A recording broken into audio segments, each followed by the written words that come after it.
Media, your source for news and opinion without the man bad, woman good spin. I'm Tom Golden, and joining me as always is Dr. Warren Farrell, author of The Myth of Male Power. Hello, Warren. Hi, glad to be with you. Good to have you here. Also joining us is Paul Elam, founder and publisher of AVoiceForMen.com. You there, Paul? Yes, I am. Hello. Good to be here. Good to see you. Tonight we're going to be talking about two major events which are underway right now. First, Warren Farrell has just released the 21st anniversary edition ebook of The Myth of Male Power. We're going to discuss how everything in that very important book is just as relevant today as when it was first written. Also, we have a Voice for Men's first international conference on men's issues coming up in June. All three of us will be speaking there, as well as many other experts on issues that affect boys and men. What we want to do tonight is to use the conference and the book as a platform to give you an overview of several of the men's issues and why it's important to know about them. To start things off, one of the most important issues we can discuss, because it relates to so many of the other issues, is the subject of male disposability. And I can't think of anyone better to start us off than Warren Farrell. So Warren, can you help us out to understand what male disposability means? Yes, first of all, before I do, I want to say that throughout all of history, in order for survival to happen, both sexes were disposable. Women were encouraged to have children, and having children meant that they risked disposability in childbirth. And so there was, and the reason for that was because without having children, that group, the world, would not have continued living. And so for the purpose of survival, women were also encouraged indirectly to be disposable. But males were also, and we sort of know that we have the empathy for the sacrifices that women have made in childbirth. But what has not been understood to such a degree is that every society that survived also survived based on its encouragement of boys to be disposable as well, disposable in war and disposable in work. And also because people who were disposable in war or worked, men who were often dads, they were indirectly disposable as dads. Now something happened here. What happened was, I believe, that if a society has disposability of its sons connected to its survival, it fears questioning that disposability for fear of its survival being at risk. And that's what whereas with women, if you could minimize the degree to which women died in childbirth, that did not decrease, that did not threaten the survival, that increased the possibility of survival by the woman not dying in childbirth because the woman survived and the children survived. But when we start saying we don't want boys to basically play football all the time as an automatic preparation for associating their hurting their spinal cords or dislocating their shoulders or having a concussion, we don't want them to question that. We want it just to be them to think of themselves more as a man by preparing that way without any thought of like, is this good for me or is that not good for me? We fear questioning that, I believe, because when we start questioning that, when we say to a boy, we want you to be fulfilled, we want you to be happy, we want you not to be hurt, we want you not to have concussions and spinal cord injuries and dislocated shoulders, we start fearing that we're going to, on some level, lose the ability to have our sons be available to fight in war, to be available to be on oil rigs or pick up the garbage or do things that require a lot of physical risk. And we also start making men care about themselves. When men care about themselves, they start worrying about being disposable. And so that's the underlying connection that we really have to confront. The good news about the women's movement was, when survival had begun to happen after World War II, the women's movement said, well, throughout history, you were rewarded as a woman if you raised children. But you also could get into careers and be fulfilled in careers. And so the women's movement replaced the old goal of women of only being valued if she was a raiser of children, with another possible goal of women being also valued if she raised money. Whereas with men, nobody, no men's movement was, or the myth of male power was written, but it wasn't powerful enough to change the consciousness of people to say, wait a minute, we have to offer another method of men feeling powerful, a method of being able to control their own life, with being able to decide whether they want to raise children or raise money. But if a man chooses to raise children, he's not usually, he gets journalists to interview him, but he doesn't get many women to come back for a second drink. That's interesting, Warren. And basically, what I'm hearing you say is that when women changed their role and diversified, there was no assault on our safety or on our culture in general. But if men change, then it means that we're going to possibly suffer some crack in the vessel that would make us less safe. And people feel that in their bones. Exactly. People feel that, we sense on some not previously articulated level that the health of our society was based on men not being healthy. Yes. Them training for disposability in war, them being willing to build those bridges, construct those oil rigs, work in coal mines, do whatever needed to happen. And we call those men heroes. Actually, the word hero derives from the word sero, S-E-R-O-W, which is where we get our word servant from. And in another etymological derivation, it's also where we get our word slave from. So what we call a hero is a servant or a slave whose job was to protect the society from it being disposable. Paul, what do you think? Well, first I want to say that I think that Warren made some very, very important points. Certainly, when you look at the history of mankind, disposability is a given. Mm-hmm. The world was a hostile place. I mean, we have to remember that mankind, especially early on, was just as much prey as he was predator. That living and surviving meant taking really extreme risks all the time. There was just a part of human existence that you could be killed at any moment, and that you had to brave that. That women had to brave childbirth and the risks that come with that, and that men had to brave the elements and other factors in order for us to survive. But we take that forward 3 million years, and we're not in that environment anymore. And I think the unfortunate consequence of that mentality of disposability, which has been removed from the culture regarding women in many places, but still remains for men, gets translated into places like family courts, where we look at men and fathers as disposable. We do the same thing in the workplace, even in workplaces that employ women and men. When it comes to just selecting people to do more dangerous things, that's going to fall on the man to happen. We still have this women and children first mentality about lifeboats. That's happened in recent history a lot. And what we're expressing right now is a survival strategy that was necessary for the survival of the human species. But now, since we have liberated women from those expectations based on gender, that sort of programming is beginning to work against us. We are making men unnecessary sacrificial lambs. We're removing their choices. One talked about the choice to either make money or raise children. And you know what? Men also should have the choice to do neither. We should have the independent freedom to make the decisions as individuals.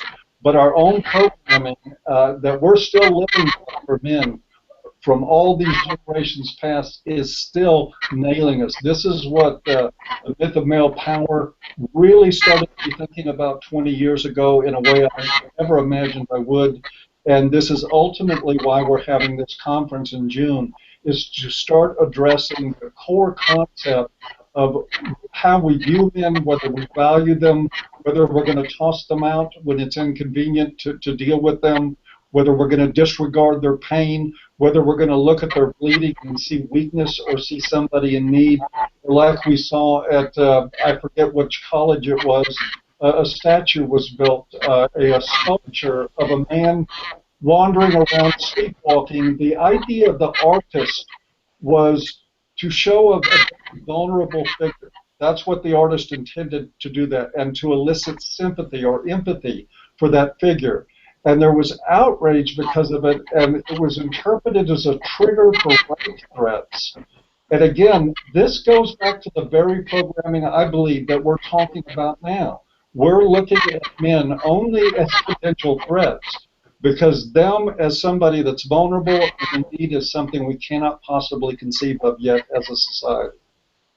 Yes, I think, first of all, Tom, you were very good enough to restate what I was saying, but do you have any thoughts about that that are, that aren't just helping me articulate my thoughts? You go right ahead, Warren. Okay. I think there really is a, I forgot what I was going to say, Tom. Sorry. I'll tell you what I was going to say, and that is that I have to say that the myth of male power for me was a real turning point. That I read the book in the 1990s when I was struggling to understand men. And I was working therapeutically with men and boys, and I really did not understand them. And when I read that book, it really just changed my whole way of seeing things. And suddenly, things started to make sense, and it really, really helped me a lot. So I would encourage anybody out there, man or woman, to have a look at this book, because it is excellent, and this edition is really excellent. Warren's written a 2014 intro, a personal intro that kind of sums up his views about what's happened since then and where we may be going. So it's and the greatest thing about it is you can search in it. You can pull up the search bar and say, okay, domestic violence, bingo. It shows you all the pages that domestic violence is mentioned. So that's it's a wonderful index, and it's a great, great resource. So I had to put that plug in there sometime, Warren. I hope you don't mind. That was really I want to add to the plug and just let everybody know that there's a link in the low bar to this video. You can go directly and purchase that book. And for me, I'm just going to add this personally. Nobody's asked me to. I think this is the importance of this book can't be overstated. I think it's a great way to say thank you, Warren, for a fantastic job to go in and get a copy of this, even if you have the old one. And so I'm hoping people do that to support his work. And I'll tell you what, Paul, I've been reading it now, and there's a lot of things I missed or forgot since the mid-'90s. It's quite a book. I love the intro now. The 2014 intro has links to YouTubes. So Warren kind of goes back and forth between look at this YouTube and come back and we'll discuss. It's very cool. Very cool. So thank you, Warren. I'm enjoying it. It's really feel very supported by that. And it really is, for me, it was a wonderful experience doing the e-version of it, the e-book version of it, because I could refer to YouTubes and illustrations that are not just aren't available in the physical book, and so it really is a pleasure. I did remember what I was sort of going to say about the issue of disposability, and you had mentioned domestic violence, Tom. Yes. And part of being a guy. Many times leading feminists have said that that domestic violence is about men thinking that we have the privilege to be able to, and we have the power, we can assert it over women, and we can beat them up in it, as part of male privilege. Nothing could be farther from the truth about every boy learns as he grows up. You can, I can hit Tom, I can hit Paul, we can hit each other, but if any one of us saw us hitting our wives or hitting a woman, all three of us, I believe, would take a significant risk of our lives to prevent that woman from being hurt. We all know that a man that hurts a woman is a sissy, he's a coward, he is held in despicable mode by other men. The very definition of masculinity is to be able to protect women, not to be able to hurt women. The reason we learned to fight, in part, was not only to go to war, but part of the purpose of going to war was to protect, is to make the land that our wives and our children lived on safe from being invaded, our resources safe. And so the protection of women and children, not the exploitation of women and children, was the very essence of what every boy learns. And so not knowing this has enormous implications on the way that our children are being raised today. Our children are being, 53% of mothers 30 and older who have children do not get married. One of the reasons they don't get, and when men fight to be involved with the children, as I often help men do, to get involved with the children, oftentimes it comes up in court that the woman is told by her attorney that if she can say that she is afraid of her husband, even if her husband or the father never hurt her, but just maybe shouted too much at her, and that shouting induced fear in her, if she said that she's afraid, she can bring up in court that she's afraid, and she can get support financially from the Violence Against Women Act, and so she can then hire 1, 2, or 3 lawyers and continue to take. So she can then, for example, do this type of thing that is most common. She kidnaps her child, brings him to the grandmothers and grandfathers. The grandmother and grandfather's father is many, many miles away, like maybe 100 or in another state, and then she hires an attorney, and then that attorney gets continuances so that that extends the degree to which the children are in that other location far away from the father. By the time it finally gets to trial, the judge says, you really shouldn't have kidnapped the children, even if it was to grandma and grandpa's. But now I see that the children are located here, and they are, they've already had the trauma of a divorce. I don't want to relocate them once again and destabilize them. Okay, I'll let you get away with that. And so the fear, the feeling that women should not ever be even fearful, has allowed the worst portions of the feminist movement to support things like the Violence Against Women without the Violence Against Men Act, because and that all feeds into protecting women and men being disposable without asking a deeper question, which is what is best for the children. And what we know now is that what's best for the children are the children having both parents about equally involved and close to each other until the children get to go on to college. Indeed. I would like to add something to that, and actually I have a question, if you don't mind, Warren. One, I would like to make a comment, and I have a question for Warren. One, as you were talking about the fathers and their separation from their children by the courts, one, I just wanted to point out that it is a crying shame, and I think actually a crime, that we do have organizations out there like the American Men's Studies Association, who, if you go to their website right now, will tell you that the only reason that fathers are fighting for custody rights with their children and more access to their children is so that they can abuse them. They've actually called the fathers' rights movement an abuser's lobby, which I find terribly offensive and insulting and categorically untrue, by the way. I know a lot of the men in those movements, and I know where their hearts are and what they're trying to do. The other thing was a question. When I set out to write the description of this discussion, I thought about a lot of the issues that we deal with in this field, and I thought about the 93% mortality rate of men in the workplace and workplace deaths anyway, the 4-to-1 ratio of suicide, the rate of homelessness in men, the discrimination in family courts, the bias in the media, one subject down another after another of all these things that men are contending with and the many issues that boys are now contending with in their lives. And still, in this culture, we talk to people about women's issues and their need for this and that, and everybody's very gung-ho about it. But even with this overwhelming evidence of the issues faced by men and boys, when I talk to people many times, they just sort of scratch their heads and are like, what do you mean? And it's sort of like talking to a cult member with their eyes glazed over. Otherwise, very rational, intelligent, logical people that could have a discussion about almost anything in a very, very intelligent way.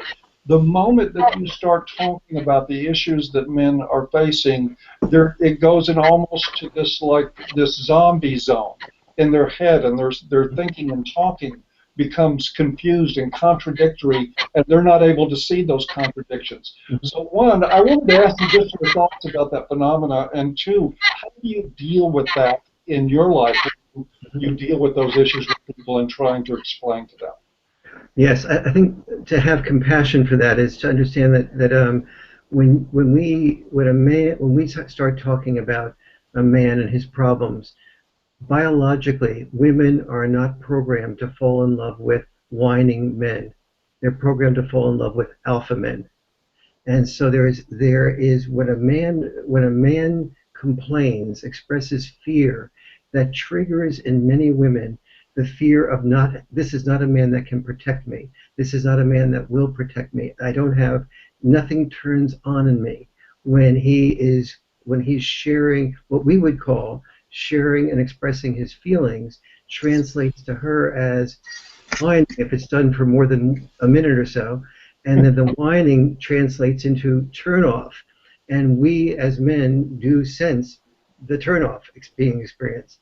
The only exception to that, and men, when men hear about a man complaining, he is turned off to that man. He's not a man's man. He is a complaining man, a whining man, not an alpha man. He's not worthy of our company.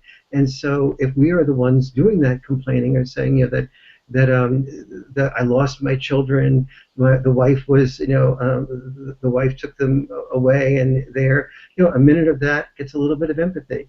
But after a minute or so, men just sort of glaze over. The way around that is, I sometimes find that when I'm speaking on men's issues, and I'm beginning to feel some of that sort of like the women in the audience are trying to hold in there. This guy seems like he's a sweet guy. We should maybe pay attention to this, And so and they're struggling though. And then I switch over to talking about their sons and how their son is maybe fears reaching out at school and asking a girl out that he's really attracted to. And suddenly the mother opens up, the eyes dilate, the shoulders, the arms go from like being like this to sort of like she's leaning forward, tell me more, because she sees the vulnerability of her son. So if we want to tap into what biologically works more easily for a woman, it's talking about the vulnerability of her son, because biologically she's programmed to protect her son. Biologically she's programmed to seek protection from us. So it's much easier to have our issues understood by talking about, her son is really having trouble. He has to spend the whole summer mowing lawns or doing something like that so he can have some money to buy a car or to drive and ask the woman out or pay on dates or pay for the drinks and so on. And he's bringing up in class why it is that there's supposed to be equality, but he has to pay for things. Women have the option. He has the obligation. Why is it that he has to sort of risk sexual rejection? Why doesn't she call me as often as I call her? And all those things, when she sees a boy going through that and sees the sweetness of her son and his vulnerability, that's when her heart opens. And so I very much have seen that when I want to speak to open women's hearts, that I should speak through their sons more than through the adult male. Yes. Good. Warren, we're getting a little bit of feedback when Paul talks through your microphone. Have you noticed that, Paul? Yeah, I heard a little bit of it, yeah. Yeah, so you might want to look at it. You can watch your small square down the bottom, and when Paul's talking, if you see little green bars come up, just push the mute button in the middle of your microphone. It's the middle button. You got 3 buttons there. Okay. And don't do it now. Okay. But if I push the middle one, there's some feedback coming in. Just push that button. I think that'll solve it, but I'm not sure about it. Great. We'll Thank see. you. And I wanted to alert the people who are watching that we're trying to monitor the YouTube comments. So if people have questions for Warren or for Paul or for myself, put them up, and we'll see if we can answer them, and we'll see if we can be able to follow up. So who knows how we're going to deal with the technology. We'll give it a try. Okay, so where do we go from here? Tom or Paul, do either of you have thoughts about that? That whole point about speaking to women about their sons rather than the... Oh, yeah. A lot of what I've done, Warren, over the years has been to try and teach women about men and the way they deal with emotions. And, I was just thinking that one of the exercises I do is I ask everyone in the room to imagine they're walking into their favorite restaurant. They walk into their favorite restaurant, and over in the corner they see a woman who's crying. And then I say, get to your table. What's the first thing you think about that woman? And they all say, poor dear. She's upset. Someone stood her up. She needs support. How can we help? I mean, those are the 5 things that usually come up. I say, okay, erase that. Go back now and walk into the same restaurant, but this time, look in the corner table. It's a man crying at that table. What's the first thing that comes to your mind? They all say the same thing. Avoid him. There's something wrong with that guy. He's drunk. Look out. How can I get around him? And they start to realize that within us, we have this big bias about men's emotions, where we see a woman's pain as a call to action. We want to help. We want to do something. But we see a man's pain as something to avoid. And this is a direct result of the disposability you talk about. You know, so it filters down every place. It goes into everything. It's like water going into a fabric. It just goes throughout.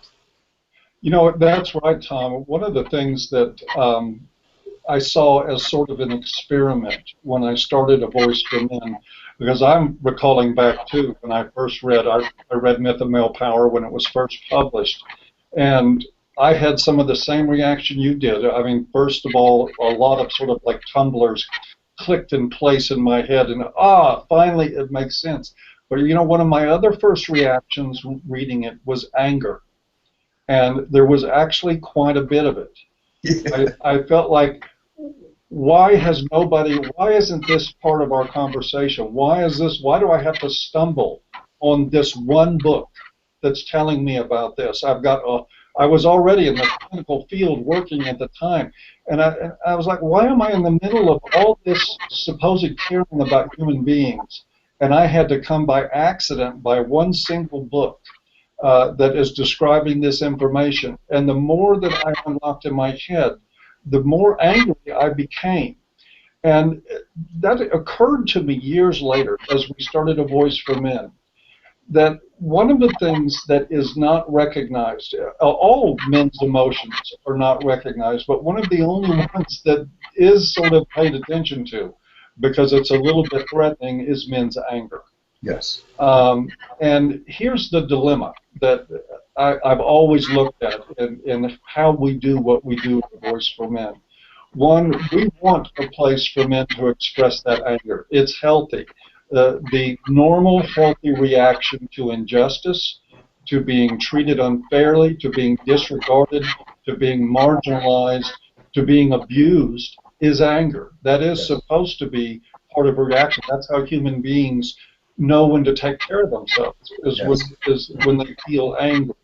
And then on the other hand, we don't want to go to a place where that anger becomes a cancer that eats away at the soul of men and prevents them from moving on with this knowledge and with some of that anger into expressing it. So what we do, and I think it's working pretty well by all measures, is we provide a pretty unbridled outlet for that anger. We provide a place for men because there is, well, most men will have their eyes glaze over and say, gee, I don't even know what you're talking about. So many guys go to prison that were innocent. Okay, it didn't happen to me, no big deal.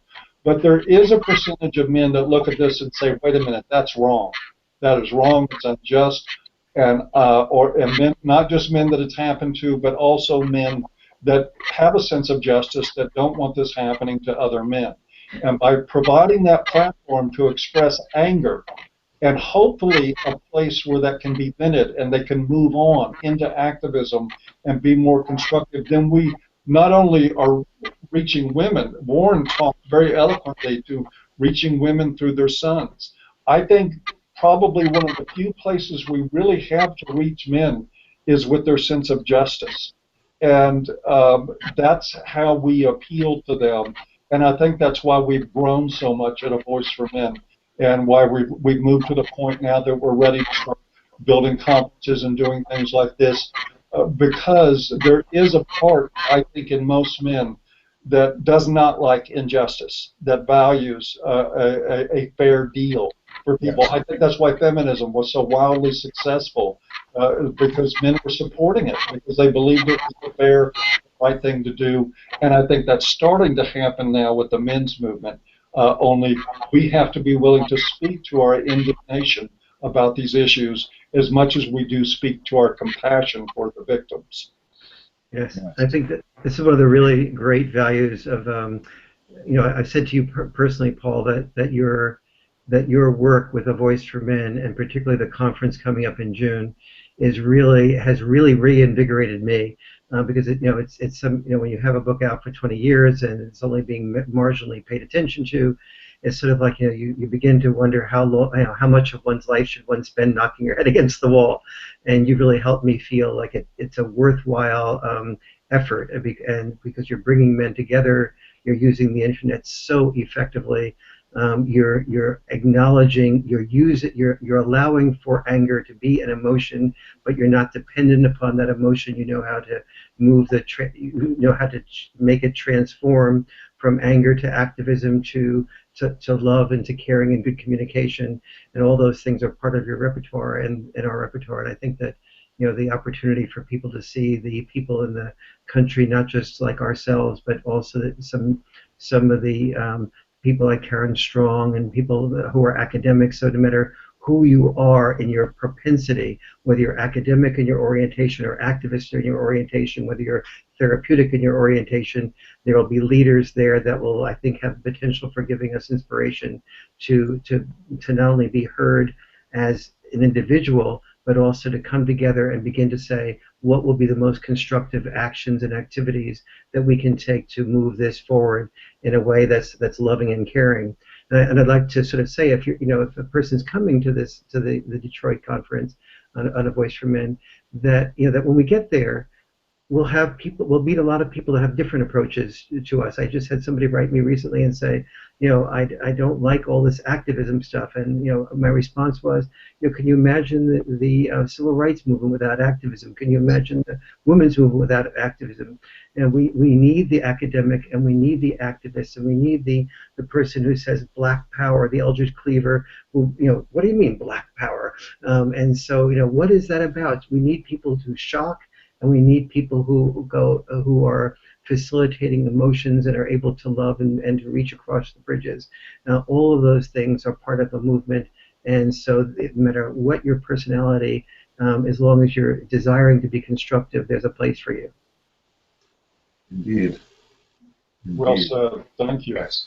And to remind everybody, along the lines of what Warren said, there will be such an incredible variety of people speaking at this conference. We have a senator from Canada, Ann Cools. We have Paul Nathanson, who co-authored the series on misandry, not to mention Warren Farrell, Tom Golden, Karen Strong, Robert Franklin, who is an expert on the problems that fathers face. This is a conference of many different thinkers, many different writers, with many different approaches. There will be something in this for everybody, I assure you. And I'll plug it shamelessly. There is a link in the low bar. Get your tickets early before the prices go up. We're doing well with the sales on them. We want to see a full house. We want to see everybody there and connected, and so that you have a chance to come meet some of these incredible people out there doing work right now. Indeed, and I would add that among those people is Barbara Kay and Cornell Smith and Miles Groff. I think we've captured everybody, but it's going to be an incredible group of folks. And Dr. Tara Palmatier will yes, also that's right. There. One of the things that excites me too, Paul, is the whole news panel you're going to do. I don't think people really know about that yet, do they? Yeah, well, let me just cover that real quickly. We'll have an international panel of news people. We have news writers now from the United Kingdom, from India, from Canada, from the United States, from Australia, and we will have all these people together in a panel discussion with local media from Detroit invited. Each person from their different region is going to give a brief presentation on what they see as issues of discrimination against men in the news media, in their culture. We're going to be reaching out in a very collegial way to the local media there to let them know what we see as the problems and what hopefully can be done about it. But that will be literally a that spans the world of different people with different views and different ideas, but with all focused on the same problem. very exciting moment at the conference, and we're really looking forward to it. I'm looking forward to that one indeed. And Warren's going to do a pre-conference workshop too, right? Yes, I will be. Yeah. And, Good. let me spend a moment on that whole, why is this, many people are not aware. They think, they look at the United States and they say this is a problem we have with like feminism in the United States, or however they frame it. But this is really, the problems that we're talking about are really throughout the entire industrialized world. They have a different framework in the developing world, but they have the framework that we are familiar with in the industrialized world.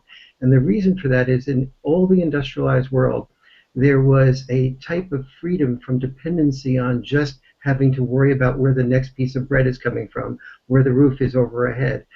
Where there was industrialization, there was freedom to be able to say, I want a life of my own. I don't want just a role mate. I want a soulmate. I want somebody that has common values to me, that I feel some real connection to, chemistry with.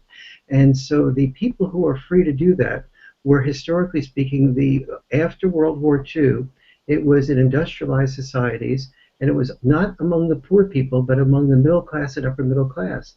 And it was usually women who were married to men who they had chosen to be successful enough to be able to have that middle class status.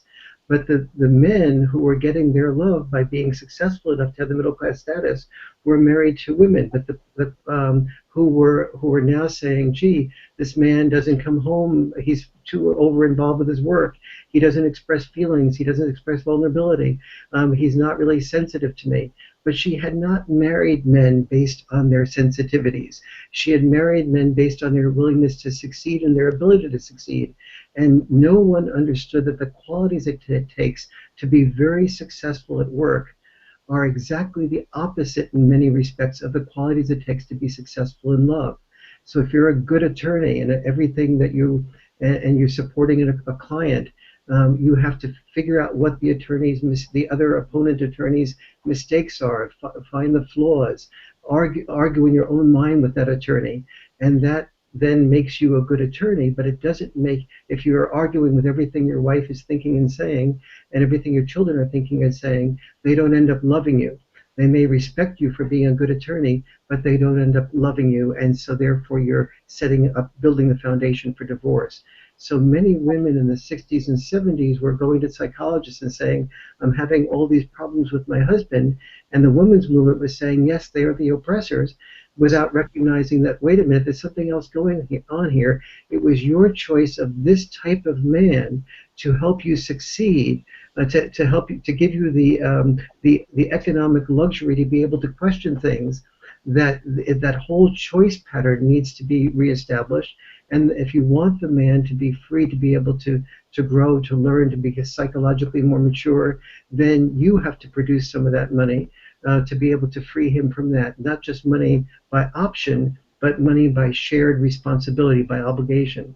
And so these types of things are the reason that where the world has become industrialized, there was freedom for divorce. And unfortunately, these divorces, rather than say we need to put money and resources into helping people communicate, we put huge amounts of money and resources into a version of oppressor versus oppressed feminism that said men were the oppressors and women were the oppressed. And so therefore, anything that women could do to make themselves more appear like a victim, we will put money behind, as opposed to recognizing that the job of men and women is to love each other, and to and that's what needed a redefinition, not taking the model of a civil rights movement or of Marxism and saying men were the oppressors and women have to be unoppressed by men. Be freed. Yes, freed. Right? Indeed. Okay. So where do we go from here? Detroit. That sounds good to me. That sounds good to me.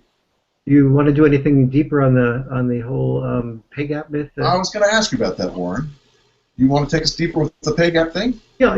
I'll spend a few minutes on that. I think the gender pay gap is probably the myth, that reinforces the biggest myth more than anything else. And the biggest myth is the myth that we live in a patriarchal world with rules made by men to benefit men at the expense of women. And I'm concerned about this. You and I and Paul have talked offline about how here President Obama in 2014 is doing the State of the Union address, and he says that men earning $1 for each 79 cents that women earn for the same work is not to be tolerated. And I could see the pandering that is necessary in doing that, but I was astonished. With all that I know, I was astonished at the degree to which the women of both parties just emotionally burst out with that cheering and anger, the cheering for him, protesting that discrimination, and the anger at that injustice. And as I looked at the faces in the room, it was really astonishing to me that here are some of the most intelligent people in America, arguably, and they are believing something that has been so clearly disproven. And I saw the degree to which that was disproven when I did the research for the Why Men Earn More book and what women can do about it. And the sad thing is that when you believe this, you don't get the knowledge as to what women can do about it. So I'll spend a little bit of time on the pay gap myth, because if you believe that men earn more money than women for the same work, you should be angry. It would be evidence that there's a sort of a disrespect for women. And I remember when I was on the board of directors of the National Organization for Women in New York City, I used to organize the men's portion of the demonstrations on Women's Strike for Equality Days. And I remember one day walking around and thinking to myself, I was in my 20s at this time, and I'm saying to myself, gee, when I get a little bit older, I get my doctorate and so on, I'm going to maybe form some companies and I'll hire all women, because if I hire all women, these women can produce things for 79 cents, or at that time it was 59 cents, and we'll be able to produce any other companies. And so that got, but then I said to myself, well, maybe there's some flaw in this whole thinking.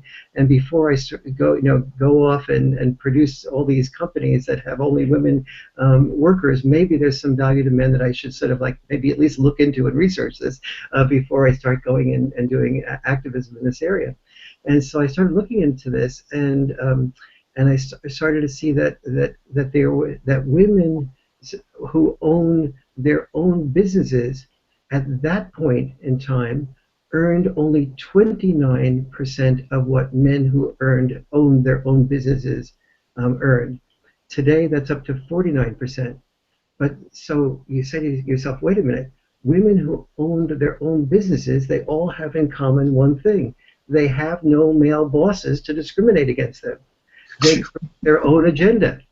So if they have no male bosses to do the discrimination, then something deeper is going on here than discrimination against women by men.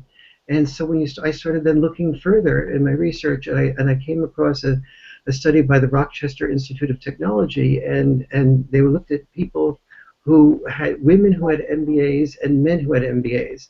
And they asked women with MBAs, so these are women who are obviously very focused on their work, more so than the average woman, and they've asked them what did they want from their MBA, what did they want from their businesses, and the women said 76% of the men said that they wanted, their number one desire in having their own business was income. The number 1, 2, 3, and 4 desire for women was autonomy, flexibility, fulfillment, and safety. Money was not even in the first 4 preferences for women as to why they own their own businesses. And when you have autonomy and flexibility, when you have flexibility, like 25 to 35 hours a week, and you have close to home, you limit many things you can do to just when you're just focused on money. And so I started researching this more for Why Men Earn More, and I started to come on one difference in male-female work-life decisions after the other, ended up being able to measure 25 differences in the way women and men make work-life decisions, and found that each of the male decisions led to men earning more money, and each of the female decisions led to women on average having a more balanced life, which usually means a better life by most people's evaluation of what a happier life is. And so I had all these 25 differences lined up, and the title of the book was 25 Ways to Higher Pay at that point, which then later became just a sort of sidebar. But the guts of the book was 25 ways to higher pay, but I started to see that all these high pay methods were not that appealing to women. They could earn, if they were not well educated women, they could earn more money working as a garbage collector than they could working in a supermarket. But the average woman didn't find collecting garbage that appealing. If they were in a college, they could earn more money working as an engineer than they could studying French literature or art history. But more women wanted to study literature and then wanted to be an engineer, even though the sales engineers, for example, earn 141% of what who are female sales engineers who are female earn 141% of what sales engineers who are males earn. I started seeing that other areas that lead to men earning more, their greater willingness to work more hours on weekends, their greater willingness to travel across the country, be away from home for 3 or 4 or 5 days in a row, their greater willingness to relocate to areas like maybe Iowa or Nebraska that may not be the heartland of sun and warmth, and they may not want to move there, but they felt that if that was where the next promotion was, that they should do that. These were all jobs that were dirty, that were dangerous. We all know that 93% of the people that are killed in the workplace are males, and much higher percentages of males die from things like black lung disease, from being a firefighter or a coal miner years afterwards, that do not go in the statistics of people dying from hazardous works. And so I had 25 things that women could do to earn more money, but not that many women were interested in doing those things, because the road to high pay is a toll road, and pay is a paradox. Pay is the paradox of the power you forfeit to get the power of pay. The power you forfeit is the power to have more time with your family, have more time doing fulfilling work. The more fulfilling that work, people often say, well, teachers aren't paid a great deal because they're women mostly, and that is really a misconception. In all fields that are fulfilling, there's a very large number of people competing to be in those fields, whether that's writing, that's acting, that's teaching, and all of those being an artist. The fulfilling fields have huge numbers of people who want to be in those fields versus the number of people who are needed in those fields that we're willing to pay for. So you have a huge supply-demand gap. The more fulfilling the work, the less it pays. The less fulfilling the work, like the collecting of the garbage or working in a coal mine, the more it has to pay in order to get people to do it. And so we frame so much in the area of discrimination. And if there was discrimination, I have 2 daughters, no sons, I'd be very concerned about that. But I try to teach my daughters to look at the world in such a way as to say, what is there that's available for me, and without focusing on discrimination as being something that undermines my energy, and look instead at what I can be energized to do that I really enjoy doing, that can give me the best combination of trade-offs for earning more and having a more balanced life at the same time. And that's what I want for both our sons and daughters. And when one works from just thinking of discrimination, one works from victim power, and victim power is short-term fuel that ends up making you more of a victim in the long run. And I don't want that for my daughters or my sons. Well said, Warren. I have to wonder what it feels like for you to hear someone like President Obama voice this whole thing about the wage gap. What's that like for you? Well, it's really, as you know, but maybe many of the listeners don't know, I'm a very strong supporter of President Obama in general, and I ran for governor of California on the Democratic Party, and so I do tend to be more in line with those views. And so your question is all the more poignant because it's not like I hate President Obama and he's suddenly doing saying these things that I also hate.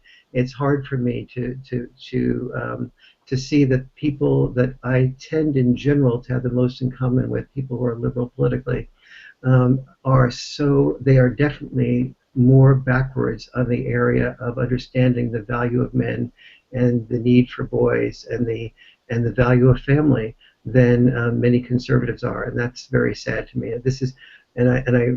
I challenge liberals that you cannot call yourself progressive if you are regressive in all of human and understanding all human beings equally. If you have an ideology that just puts women above men, you are sexist in the same way as you would acknowledge very quickly in the reverse. But to call yourself a progressive while you're being a sexist is self-righteousness sealing in sexism. And that's a very sad approach. It's this, as a liberal, you know that when a conservative calls herself or himself patriotic because they believe in going to war, and you say, no, I believe in peace, and that believing in peace is also a pathway to patriotism, you resent the conservative that calls her or himself patriotic. The conservative resents you when you call yourself progressive, and that's part of the type of dichotomization that keeps people from the most important dimension of progressiveness, which is hearing each other effectively. Paul, anything to add? Yeah, I'd like to add just one or two things to that. I had this, image in my mind as Warren was talking of this bipartisan rush to applause and cheer for what has been exposed as a rather transparent lie about the way men and women are paid. Yeah. And looking at that and just sort of acknowledging in my own head that if male power, as feminists define it, patriarchy, whatever you want to call it, if it existed, if male disposability were not the rule of the day, that scenario could not be happening. You would not have a group of men standing silent as the women cheered in bipartisan fashion for a lie about income that has actually never existed. I think I also want to add something on the political note.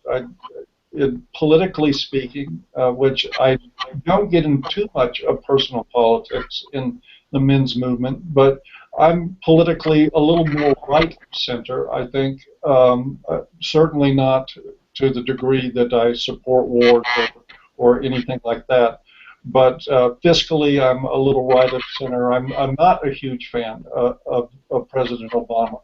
Of course, I wouldn't have been a huge fan of Mitt Romney either, so there's my dilemma. But what I do want to say is that these issues transcend politics completely. They really do. We've got on the left, we've got a firmly entrenched feminist camp that is passing enough disinformation to make Nazi Germany proud, and on the other side of the fence we have traditional conservative chivalrous sacrifice men.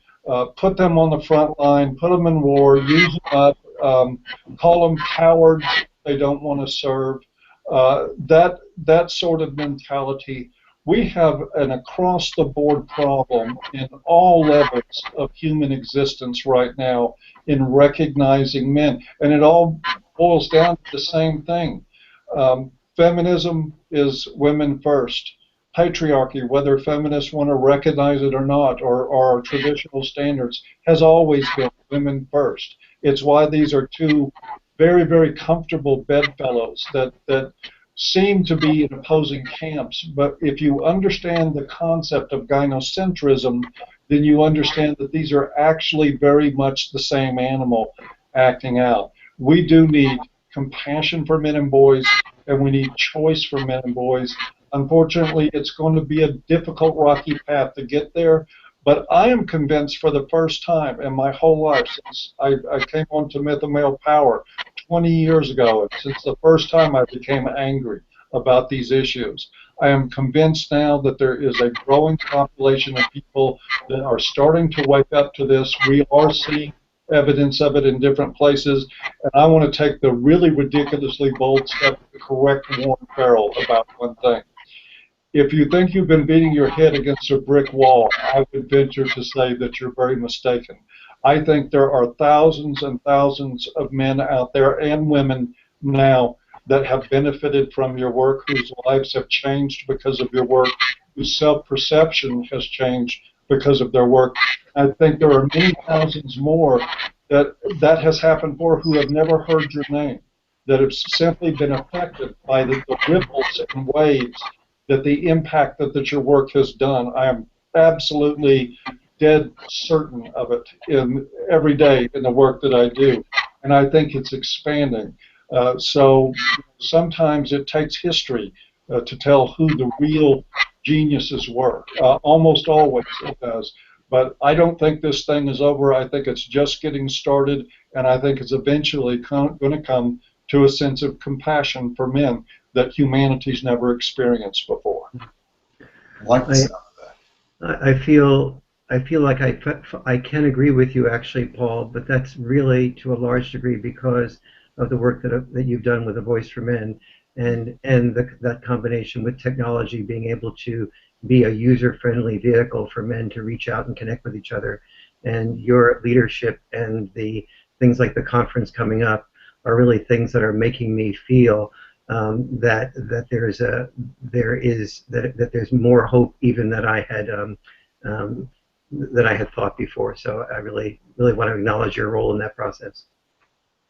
But things are coming together. It does feel like that. I know Paul has said many times 2014 is going to be a big year, and I'm with him on that. Yeah. We've got a little bit of time left. Warren, there's one question from someone that I wanted you to have a look at. Would you have a look at it? Let's see. Is it up on the screen now? Can you see it? Let's see. I see the comment tracker. Oh, yes, Sandra says, in the Netherlands, students get scholarship to be able to get education. What are your thoughts about the high percentage of highly educated women, doctors and such, dropping out after 10 or so years? Yeah, first of all, it's a very good question, and secondly, it's accurate, and third, it's a little bit more accurate in the United States than 10 years. Female doctors and female attorneys drop out fairly quickly unless they don't have children. If they do have children, they drop out. The female attorneys don't go back to work in very high rates. They're also more likely to be attorneys in softer fields like public interest fields and so on. And so I think what happens with highly educated women is that highly educated women very frequently marry highly educated men, and then they have choices. And so once they have children, they think of themselves when they get their law degree or their MBA or their medical degree, they think of themselves as likely to work. But as they start raising their children and seeing how oftentimes gratifying that is, and there's enough income coming in from their husbands, the philosophy of working as liberation starts morphing into the understanding that I want a life where I can not just have time with my children, but I can have time with exercise, I can have time with my spiritual practice, I can have time with women friends, I can have time with my husband, I can have time to travel, I can have alone time.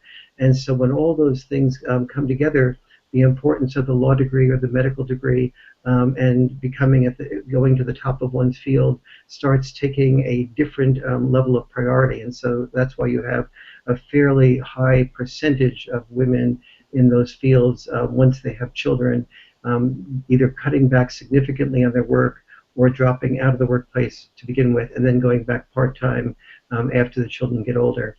And so it's part of the larger, deeper belief system that work is about liberation and freedom, when in fact work is usually a means to an end. It's a means to a happier life.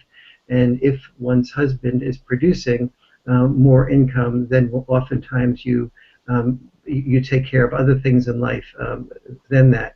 I think what can change that is the fact that people knowing that children do extremely well when raised by the primary parent being a dad. And so if a woman really does have a strong interest in being a doctor or a lawyer, marrying a man who's interested in focusing on children will lead to the woman being very likely to be extremely successful in her field and the children being raised extremely well. But we aren't training our sons and our daughters, we aren't training our daughters to keep an eye open for the man who listens well, because he has the potential for being a good father to the children, and even a full-time father. That's some of the training that we need to do for the future that hasn't been touched upon when we've been dichotomizing the men and women as oppressive versus oppressed. Indeed. And Sandra, thank you very much for that question. It's a good one. Yep, very good. So I think we're about there, gentlemen. Does anyone have anything to finish up with? No, I think we've covered it. No, this has been a wonderful connection, and I look forward to meeting some of the people who are listening here at the Detroit conference in June. Yeah. Oh, and let me just add, though, that I wanted to say that I recognize that we build this as an overview of men's issues. We did touch on some of them. I am sure there are people out there that may be thinking, why didn't you mention this or that? There is too many, by far, for us to address them all in this one session of talking. But again, we will, and there's even too many for us to address them all with 14 speakers at a conference. Yes. But we do want to touch on as many as possible, and we'll be discussing more about these different issues in the episodes of this program coming. Yes, and there's so much to learn for all of us. I know I've learned a great deal from Warren and from you, Paul, and we've got a long way to go, but we're getting there in some ways. And ladies and gentlemen, remember, whatever you've been told about men and women, you probably don't have the whole story. For more, join us next time on MANstream Media Monthly. Good night.